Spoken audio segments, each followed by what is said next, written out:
Got a question for you. Do you have allergies, especially hay fever? You know, it's that old song. It's the most pollen-y time of the year. My car's covered with pollen. My whole house is covered with pollen. And I am sneezing up a storm and I'm itching. And you know why? Because we had a lot of rain this year. Everything's growing. In fact, the experts are saying we're going to have in the desert here in California, where I'm recording this, we're going to have what's called a super bloom. What's a super bloom? When there's so much nutrients and so much water that goes into really desert soil, that sandy, no nutrient soil, that seeds that have been dead forever come alive. And all of a sudden, the desert is transformed into blossom after blossom after blossom after blossom. What if you had a super bloom in your life? What if God just rained on you and gave you the nutrients that you need, that all of a sudden things that you thought were dead began to blossom? It can happen. And here's how it happens. John chapter 15, verses 1 through 4. This is such critical teaching. Jesus is about to go to the cross, and before he goes to the cross, he makes sure his disciples understand this principle. Here it is. I am the true vine, and my Father is the gardener. He cuts off every branch in me that bears no fruit. Well, every branch that does bear fruit, he prunes so that it'll be even more fruitful. You are already clean because of the word I have spoken to you.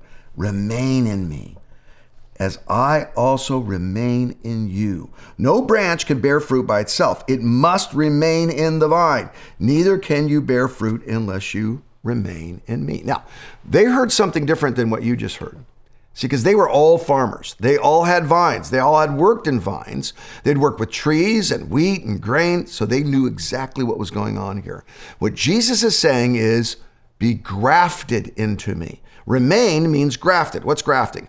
Well, it's when you take a root ball and you cut it very deeply in the trunk. And then you take a branch and you cut it very deeply up the branch.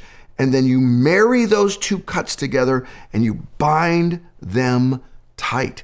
Jesus is saying here, you're going to do great even after I die and ascend to heaven if you bind yourself to my teaching, my presence, my spirit. If you bind yourself to me, what are you bound to?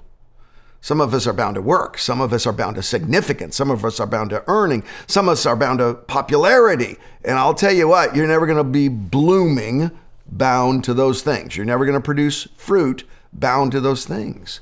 What would happen if you let yourself be connected deeply with God's word and God's spirit and you bound yourself? What does that mean practically? It means go to church. It means pray every day. It means ask God to come and attach himself to you in the deepest possible way. You see, here's the principle.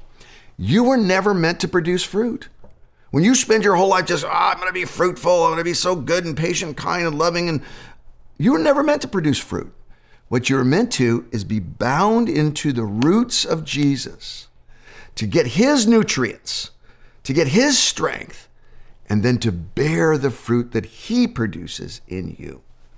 Don't be a fruit producer today. Get close to God and let him produce the fruit that you bear.